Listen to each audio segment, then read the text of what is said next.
In today's class, beta, we will do energy stored in a inductor. First topic is energy stored in a inductor.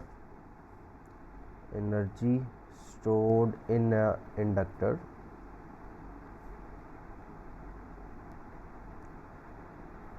Inductor और जिसे आप solenoid बोल रहे थे, coil जो है ना आपके पास बेटा, ये जो कॉइल है, इस कॉइल के अंदर करंट फ्लो करता है और उस करंट की वजह से यहाँ पे मैग्नेटिक फील्ड सेटअप हो जाती है और यहाँ पे इसके अंदर मैग्नेटिक एनर्जी की फॉर्म में ही एनर्जी स्टोर्ड होता है।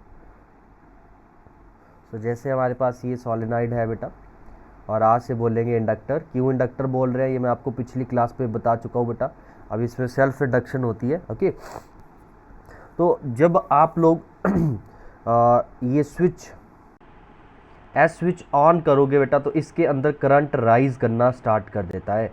लेट से किसी भी इंस्टेंट पे करंट आई है इसके अंदर, at any instant current in the inductor, current in the inductor is I, current I है।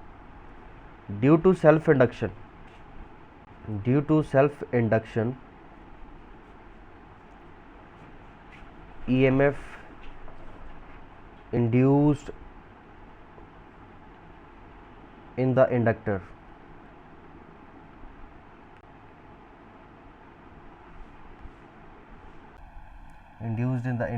E will be equals to L di upon dt.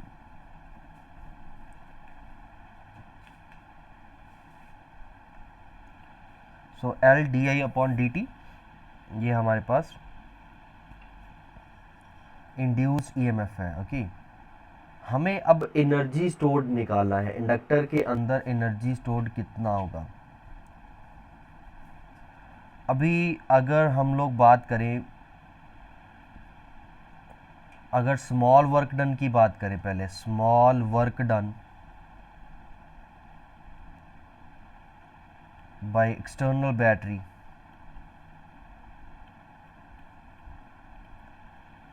dW is equals to क्या होगा, D Q V D Q होगा, या E D Q लिख सकते हैं यहाँ पे, ई इंटू डी क्यू।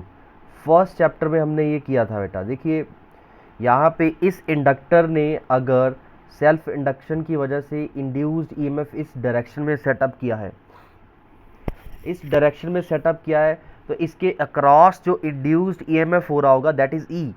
और यहाँ से बैटरी ने स्मॉल dt टाइम में कितना चार्ज फ्लो करवाया, dq चार्ज फ्लो करवाया, और dq को आप लोग लिख सकते हो i dt, dq को लिखा जा सकता है i dt, क्योंकि करंट इज इक्वल्स टू होता है rate of flow of charge. तो किसी भी इंस्टेंट पे आपका करंट कितना होगा, that will be equals to dq by dt। So dq को हमने रिप्लेस कर दिया i dt से, तो टोटल वर्क डन कितना होगा, total work done W will be equals to हो जाएगा integration of dW means integration of EI dt।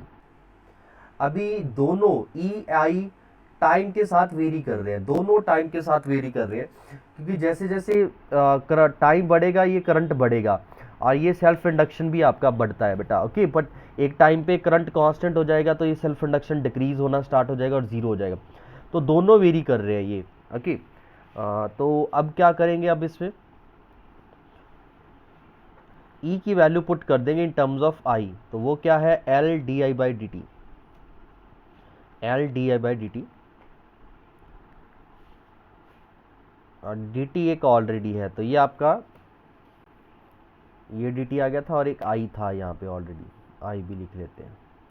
सो ये dt आपका कैंसिल आउट होके क्या इक्वेशन बन चुकी है, I L di। सो देखो L कांस्टेंट है बेटा, L नहीं टाइम के साथ वेरी कर रहा है, सो सिर्फ करंट वेरी कर रहा है। करंट की वैल्यू इनिशियली जीरो थी और maximum current let say I हो चुका है। So work done is equals to क्या आ जाएगा, L कॉमन है, I di की इंटीग्रेशन क्या हो जाएगी, I स्क्वायर बाई 2, और लिमिट डाल लेंगे 0 टू I, तो this will give us half L I square. So ये आपका वर्क डन हुआ है बैटरी ने जो इंडक्टर के ऊपर किया है जब इंडक्टर में चार्ज जीरो से मैक्सिमम हुआ है। Therefore energy stored in a inductor, तो इस वक्त एनर्जी स्टोर्ड कितना होगा जब करंट मैक्सिमम हो जाएगा?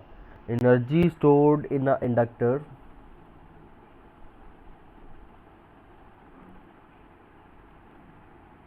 That will be equals to half L I square. So ये एनर्जी स्टोर्ड है आपका इंडक्टर के अंदर जब उसके अंदर करंट आई फ्लो कर रहा होगा। अब अगर इसी इंडक्टर में आपने एनर्जी डेंसिटी निकालनी हो, एनर्जी डेंसिटी, तो वो कैसे निकलेगा? Energy density of an inductor,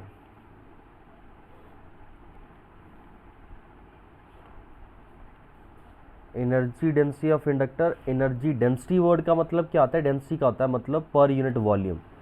density word का मतलब क्या होता है? Per unit volume. So energy density will be equals to energy stored per unit volume. तो अभी हमने निकाला एनर्जी स्टोर्ड आया था half L I square upon आ जाएगा वॉल्यूम। यहाँ पे किसका वॉल्यूम लेंगे? ये जो कॉइल है आपकी, इस कॉइल का वॉल्यूम आएगा आपका। जैसे ये कॉइल है, अभी देखिए ये सिलेंड्रिकल बन रही है, ये सिलेंड्रिकल बन रही है, इसका क्रॉस सेक्शनल एरिया, ये क्रॉस सेक्शनल एरिया कितना है? ए, और इसका लेंथ कितना है? एल।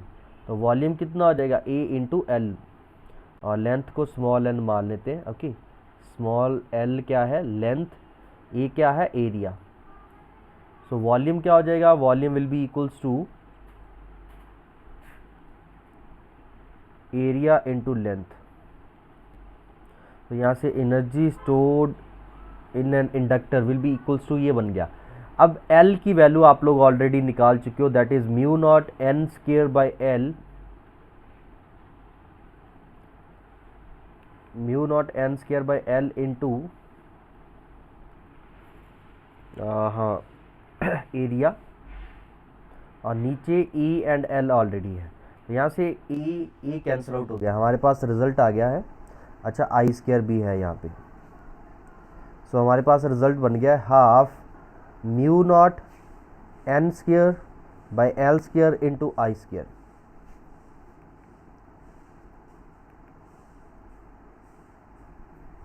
और if we talk about the magnetic field in a solenoid, that is mu naught number of turns per unit length into I. तो यहाँ से एन बाई एल आई को क्या लिखा जा सकता है? B by mu naught. So energy stored in a inductor, energy density of an inductor half mu naught as it is. इसको क्या लिख देंगे? इस चीज़ को आप क्या लिख सकती हो? B square by mu naught square, B square by mu naught square. तो ये एक इसके साथ कैंसिल आउट होकर रिजल्ट क्या बन गया है? Half B square by mu naught. So this is the energy density stored in a inductor. ये एनर्जी डेंसिटी है जो आपके इंडक्टर में स्टोर्ड है, और यहाँ से क्लियर हो रहा है ये जो एनर्जी डेंसिटी है this is stored in the form of magnetic field. ये यहाँ पे मैग्नेटिक फील्ड जो है,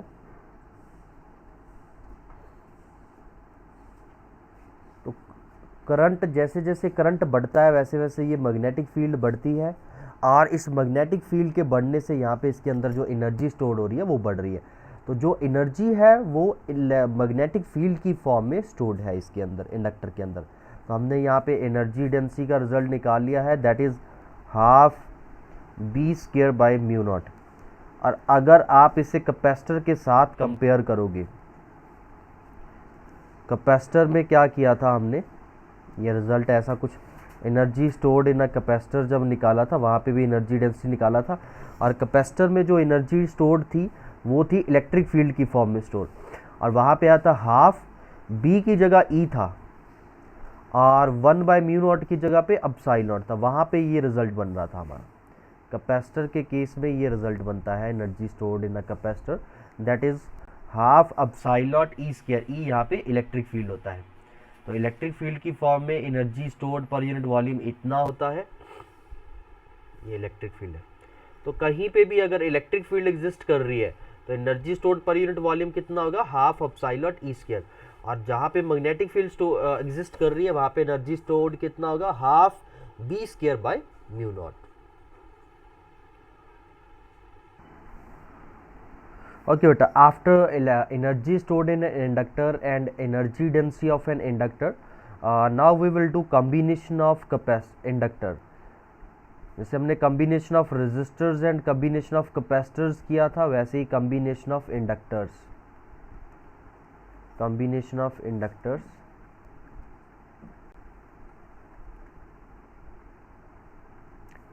बेटा दो केसेस है यहाँ पे भी। पहला केस है सीरीज में, if inductors are connected in series तो क्या होगा। ये पहला इंडक्टर है, ये दूसरा इंडक्टर है, दोनों सीरीज में। इसकी सेल्फ इंडक्टेंस L1 है, इसकी सेल्फ इंडक्टेंस L2 है, और इनको लगा दिया है हमने बैटरी के साथ। लेट्स से बैटरी का एक्सटर्नल टोटल EMF E था। तो अभी जब स्विच क्लोज्ड होगी तो क्या होगा, यहाँ पे करंट I फ्लो कर रहा है, दोनों सीरीज में है, सीरीज में दोनों के क्रॉस करंट सेम होगा। और लेट से इसके अंदर जो सेल्फ इंडक्शन हो रही है उसके कारण EMF ड्रॉप E1 हो रहा है, इसके अंदर सेल्फ इंडक्शन के कारण EMF ड्रॉप E2 हो रहा है। सो नेट EMF ड्रॉप जो E होगा that will be equals to E1 plus E2 हो जाएगा। सो E1 प्लस E2, E1 को क्या लिख सकते हैं, L di/dt। सीरीज में है तो दोनों में rate of change of current same रहेगा हमेशा, प्लस E2 को क्या लिखा जा सकता है, L di/dt। और इससे क्या लिखा जा सकता है, हम लोग क्या निकाल रहे हैं यहाँ पे, इक्विवेलेंट निकाल रहे हैं। इक्विवेलेंट का मतलब होता है इन दोनों को हटा के इनकी जगह पे एक ही इंडक्टर लगा दिया सेम बैटरी के साथ, तो उसके अंदर ड्रॉप जो होगा वो E के इक्वल होगा, और उसका भी जो rate of change of current होगा वो सेम होगा। सो यहाँ पे E को क्या लिखा जा सकता है, L di/dt। सो दोनों तरफ से di/dt कैंसिल आउट हो जाएगा आपका। तो क्या रह जाएगा, L will be equals to L1 plus L2। L is equals to L1 plus L2। So यहाँ पे ये सीरीज का कॉम्बिनेशन है, रजिस्टर में सेम होता था बट कैपेसिटर में ऑपोजिट होता है। कैपेसिटर में 1/C is equals to 1/C1 plus 1/C2 आया था। तो आप भी कंपैरिजन कर करके पढ़िए so that there will not be any confusion during the exam. और अगर जो आपके कैपेसिटर्स है, लेट्स से n इंडक्टर्स है यहाँ पे, not capacitor, if there are n inductors then L will be equals to L1 plus L2 plus L3, और इस तरह से टिल n। तो सारे इंडक्टर्स को आपने क्या कर देना है, सिंपल उनको ऐड कर देना है, जिससे आपके पास उन सब का इक्विवेलेंट आ जाएगा। इक्विवेलेंट का मतलब होता है कि इन सब की जगह पे एक ही इंडक्टर लगा दें तो वो भी सेम इफेक्ट डालेगा सर्किट पे जो ये सारे मिलके डाल रहे हैं। So that L is equals to L1 plus L2 plus L3 and so on till Ln। और दूसरा केस है बेटा, अगर पैरेलल में हो, हमारे इंडक्टर्स अगर पैरेलल में होते तो क्या होगा। पैरेलल का मतलब होता है कि पोटेंशियल सेम रहेगा। तो इंडक्टर्स को कुछ इस तरह से लगा दिया हमने,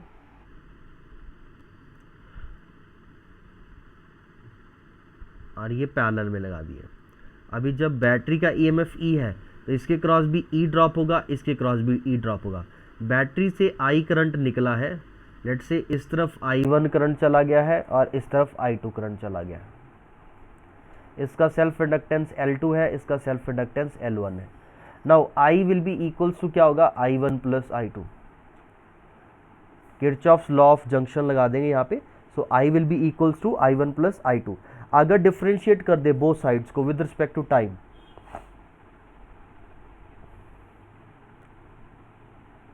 differentiating both sides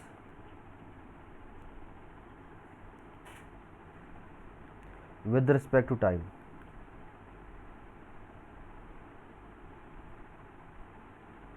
then it will be di/dt is equals to di1/dt plus di2/dt। so this will be, अब now we know E is equals to क्या होता है, L di/dt। so di/dt को क्या लिखा जा सकता है, E by L। EMF drop सब दोनों में सेम है तो दोनों के साथ ई आएगा, so E by L1 plus E upon L2। EMF दोनों के क्रॉस सेम है बेटा, पैरेलल में है तो एक जैसे सेल्फ इंडक्शन के कारण ईएमएफ प्रोड्यूस होगा। सो ये ई आपका कैंसिल आउट हो गया, रिजल्ट क्या बन गया है, 1/L is equals to 1/L1 plus 1/L2। So this shows that inductor का जो रिजल्ट है वो रेजिस्टर वाला है और कैपेसिटर के ऑपोजिट है। तो इंडक्टर और रेजिस्टर का कॉम्बिनेशन बिल्कुल सेम रिजल्ट प्रोड्यूस करता है, स्ट्रक्चर सेम है। वहाँ पे भी 1/R is equals to 1/R1 plus 1/R2 आया था। ओके, यहाँ से आप L को क्या लिख सकते हो, L को ऐसे भी लिख सकते हो, L1 L2 रेसिप्रोकल लेके इसे ऐसे भी सॉल्व कर सकते हो, सीधा ये भी लिख के रख सकते हो आप। बट अगर यहाँ पे n इंडक्टर्स होंगे,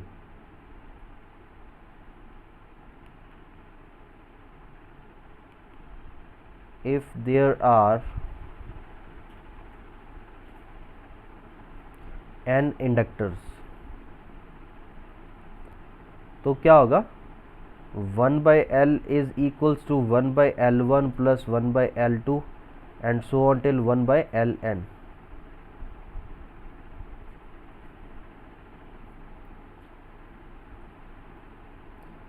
सो इस तरह से आपका ये रिज़ल्ट जो है बेटा, ये रेजिस्टर वाला ही सेम बन रहा है। रेजिस्टर में भी हमने सेम किया था, कैपेसिटर में इससे ऑपोजिट आता है।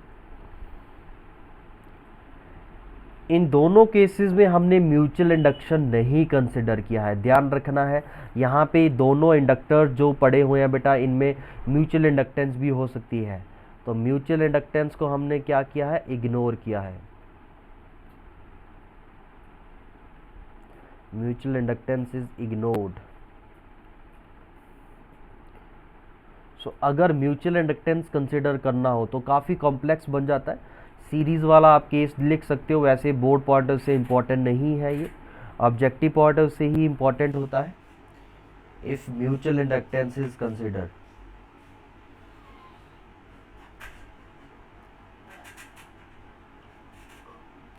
तो उस वक्त हमें जो ईएमएफ ड्रॉप करवाना है इंडक्टर के क्रॉस, then we have to see कि सिर्फ यहाँ पे सेल्फ इंडक्शन हो रही है कि म्यूचुअल इंडक्शन हो रही है। पिछला जो अभी आप केस करके आए हो उसमें हमने सिर्फ क्या किया था, सेल्फ इंडक्शन का केस किया था कि सिर्फ सेल्फ इंडक्शन हो रही है। बट अगर यहाँ पे म्यूचुअल इंडक्शन भी हो रही हो तो एक तो यहाँ पे सेल्फ इंडक्शन के कारण ड्रॉप होगा and second one is mutual induction के कारण। अब जैसे ये L1 कॉइल है, ये है L2 कॉइल, अब दोनों में करंट एक जैसा होगा और दोनों कॉइल्स के लिए अगर म्यूचुअल इंडक्शन M सेम है, दोनों का म्यूचुअल इंडक्शन M है। L1 L2 क्या है, L1 L2 क्या है, L1 L2 सेल्फ इंडक्टेंस है, M जो है इनका म्यूचुअल इंडक्शन है। म्यूचुअल इंडक्शन आपको मालूम ही है कि जो L1 कॉइल के अक्रॉस, जो पहली कॉइल है इसके क्रॉस जो म्यूचुअल इंडक्शन के कारण ड्रॉप होगा वो ये कॉइल करवाएगी, और सेम इसमें सेकंड वाली कॉइल में पहली कॉइल करवाएगी। म्यूचुअल इंडक्शन दूसरी कॉइल करवाती है। तो यहाँ पे हमें पहले ये ही कंफर्म करना होता है कि म्यूचुअल इंडक्शन जो हो रहा है वो सपोर्ट करेगा करंट को कि अपोज करेगा। जैसे ये सेल्फ इंडक्शन तो क्या है, अपने अंदर के करंट को क्या करेगा, अपोज करेगा, क्योंकि इसने तो हमेशा ये उसी कॉइल में है। लेकिन म्यूचुअल इंडक्शन दूसरी कॉइल में होने के कारण इफेक्ट चेंज भी हो सकता है। अब जैसे अगर यहाँ पे आप फील्ड लाइंस ड्रॉ करोगे तो अगर ये करंट देखोगे इधर से तो ये क्लॉकवाइज है, तो इसका ये साउथ पोल है, ये इसका है नॉर्थ पोल। तो इसकी फील्ड लाइंस यहाँ से बाहर निकलेंगी। अगर मैं पहली वाली कॉइल की फील्ड लाइंस ड्रॉ कर रहा हूँ, ये अभी मैंने पहली वाली फील्ड लाइंस ड्रॉ की है ऐसे, तो इसके अंदर अब देखिए ये भी इधर वाला साउथ की तरह बिहेव करेगा, ये वाला नॉर्थ की तरह बिहेव करेगा। तो सेल्फ इंडक्शन जो है वो इस तरफ इंड्यूस्ड ईएमएफ सेटअप करेगी। अभी जो म्यूचुअल इंडक्टेंस है वो क्या करेगी, देखिए इसकी फील्ड लाइन जब लेफ्ट से राइट की तरफ इंक्रीज हो रही है तो ये म्यूचुअल इंडक्शन के कारण फील्ड लाइंस को राइट से लेफ्ट की तरफ अपोज करेगा। तो म्यूचुअल इंडक्शन के कारण क्या होगा, म्यूचुअल इंडक्शन के कारण फील्ड लाइंस जो है वो दूसरी कॉइल की फील्ड लाइंस को अपोज करेगी इस डायरेक्शन में।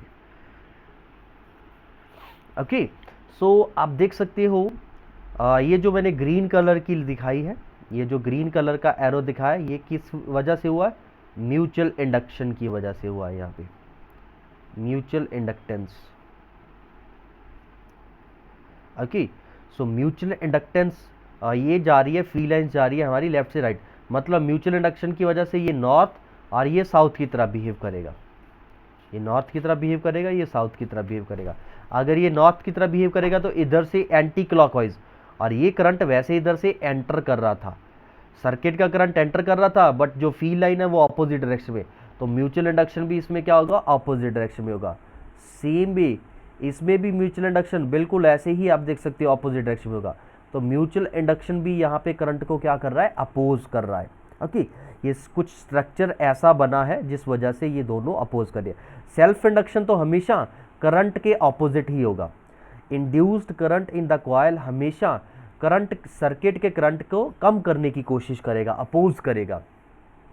म्यूचुअल इंडक्शन डिपेंड करता है दोनों कॉइल्स में कैसा कॉम्बिनेशन बन रहा है। तो यहाँ पे मैंने दूसरी कॉइल को स्टडी किया, तो क्या हुआ, ये जो रेड लाइन बनाई है मैंने, जो ये रेड लाइन है, ये रेड लाइन है magnetic field lines due to first coil. जो रेड लाइन है magnetic field lines due to coil 1, magnetic field lines due to coil 1, coil 1 के कारण है जो मैग्नेटिक फील्ड लाइन। और ये मैग्नेटिक फील्ड लाइंस जो है ये लेफ्ट से राइट की तरफ इंक्रीज हो रही है, तो म्यूचुअल इंडक्शन इनको क्या करेगा, अपोज करेगा। वो कैसे अपोज करेगा, by setting a magnetic field from right to left. तो राइट टू लेफ्ट प्रोड्यूस करने के लिए उसे करंट को, सर्किट करंट को कम करना होगा, सर्किट करंट को अपोज करना होगा। तो इसीलिए म्यूचुअल इंडक्शन भी सेल्फ इंडक्शन की तरह ऑपोजिट ही है। सो अगर टोटल ईएमएफ ई है that will be equals to E S one plus E M one plus E S two plus E M two, सारे अपोज करें। इसकी जगह पे क्या लिखा जा सकता है, L one D I by D T, इसकी जगह पे M D I by D T, इसकी जगह पे L two D I by D T plus M D I by D T. तो यहाँ से D I by D T common आके कैंसिल आउट हो जाएगा। So net L will be equals to क्या आ जाएगा, L will be equals to आ जाएगा L one plus L two plus two M. So ये रिजल्ट बन गया आपके पास, अगर म्यूचुअल इंडक्शन को भी आप कंसीडर करते हो। ये केस 1 था आपका। अभी ये केस 2 और करेंगे कि म्यूचुअल इंडक्शन कंसीडर करना है हमने, म्यूचुअल इंडक्शन को कंसीडर करेंगे, बट उसमें कॉइल में करंट ऑपोजिट। इन दोनों कॉइल्स की सेंस सेम बन रही है। देखिए इस कॉइल को जब लेफ्ट हैंड से देखा जा रहा है तो करंट क्लॉकवाइज है, इस कॉइल में भी करंट लेफ्ट हैंड से देखने पे क्लॉकवाइज है। अभी एक ऐसा केस बना लेते हैं जैसे करंट में कुछ चेंजेस लेके आते हैं। जैसे ये देखो, ये पहली कॉइल है,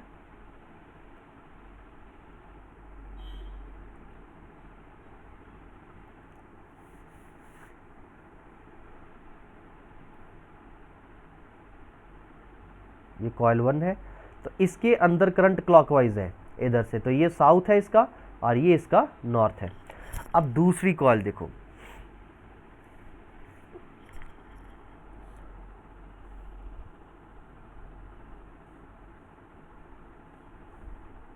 दूसरी कॉइल हमारी अब ऐसे स्टार्ट कर दिया मैंने नीचे से, दोनों कॉइल्स में करंट ऑपोजिट डायरेक्शन में है, तो इसमें सेंस चेंज हो जाएगी। क्या सेंस चेंज हुई है,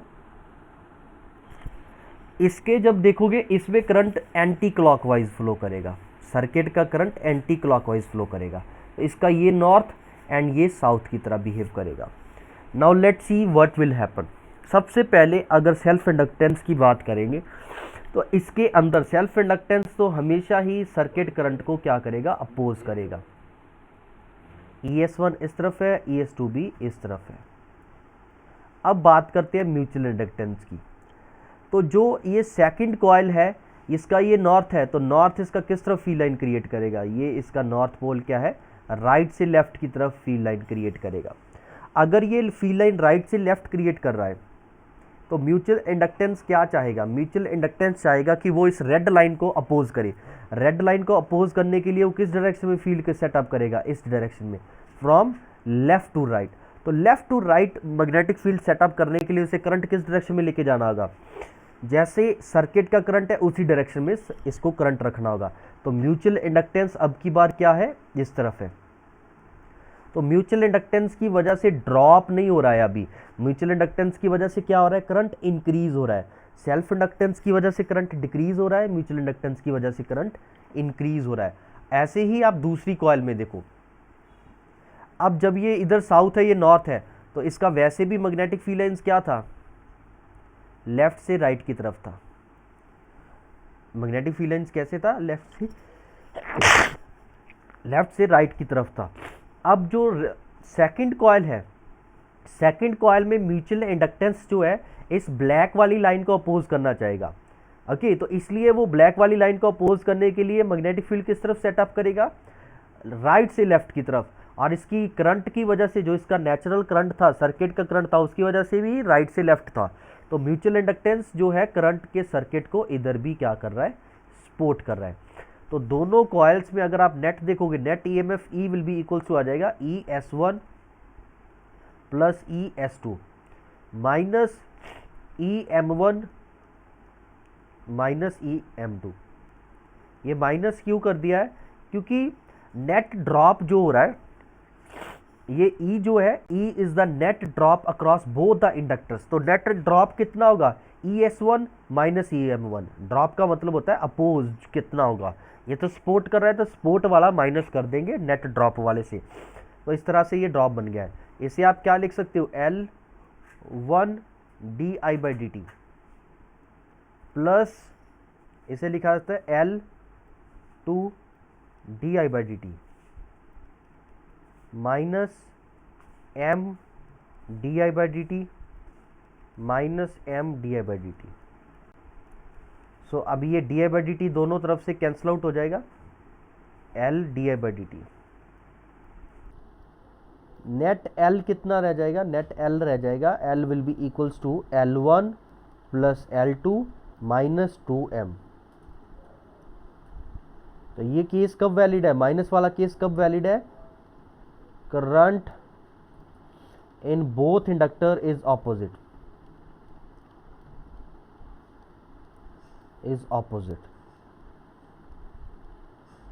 दोनों इंडक्टर्स में करंट ऑपोजिट है।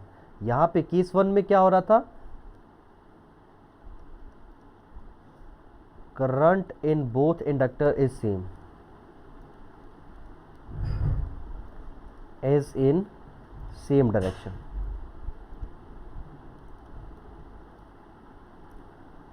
सेम डायरेक्शन का मतलब जैसे आप बेटा लेफ्ट से देखोगे तो दोनों कॉइल्स में क्लॉकवाइज हो रहा है, उसमें मैंने उसकी कॉइलिंग की जो टर्न है वो नीचे से स्टार्ट कर दी, जिस वजह से करंट लेफ्ट से देखने पे इसमें एंटी क्लॉकवाइज हो गया, तो जिससे दोनों की फील्ड लाइंस ऑपोजिट। आप देखिए रेड लाइन राइट से लेफ्ट है और ब्लैक लाइन जो है वो लेफ्ट से राइट है। Whereas in previous case आप देख सकते हो दोनों इंडक्टर्स की फील्ड लाइन सेम डायरेक्शन में, रेड लाइन की डायरेक्शन में ही है, क्योंकि दोनों का साउथ पोल लेफ्ट एंड पे है, नॉर्थ पोल राइट एंड पे है, तो दोनों की फील्ड लाइन की डायरेक्शन सेम रहेगी। और म्यूचुअल इंडक्टेंस ने सेल्फ इंडक्शन ने क्या करना होता है बेटा, जो फील्ड उसने खुद सेटअप किया उसको अपोज करना होता है। म्यूचुअल इंडक्शन ने क्या करना होता है, म्यूचुअल इंडक्शन ने उस फील्ड को अपोज करना है जो दूसरी कॉइल ने सेटअप किया है। तो अब दूसरी कॉइल ने जो सेटअप की है मैग्नेटिक फील्ड वो सेम डायरेक्शन में है, तो इस वजह से यहाँ पे म्यूचुअल इंडक्टेंस जो है आपका वो भी सेल्फ इंडक्टेंस के केस में ही डेवलप हो रहा है, डायरेक्शन में ही डेवलप हो रहा है। Whereas in second case वैसा नहीं है, वहाँ पे आपका क्या है, म्यूचुअल इंडक्टेंस जो है वो सेल्फ इंडक्टेंस के ऑपोजिट जा रहा है। सो इस वजह से वहाँ पे -2M बन गया, यहाँ पे +2M बन गया है। सो ये दो केसेस थे अगर आप म्यूचुअल इंडक्टेंस भी कंसिडर कर लेते हो। सो बेटा this is a concept of combination of inductors. और इसमें इंडक्टर्स में म्यूचुअल इंडक्टेंस वाला केस भी कंसिडर करके आप कर सकते हो और विदाउट भी। बोर्ड में विदाउट म्यूचुअल इंडक्टेंस ही आता है ज़्यादातर, लेकिन अगर आप कंपटीशन पॉइंट ऑफ की बात कर रहे हो तो then you have to some time consider mutual inductance. और म्यूचुअल इंडक्टेंस तभी कंसिडर करना है if they have said you that you have to consider it, okay, otherwise you will ignore mutual inductance. जब तक म्यूचुअल इंडक्टेंस की question में बात ही नहीं हुई तब तक आपने उसे इग्नोर करके ही चलना है। Okay, so this is all for today, बाकी नेक्स्ट क्लास में करेंगे बेटा।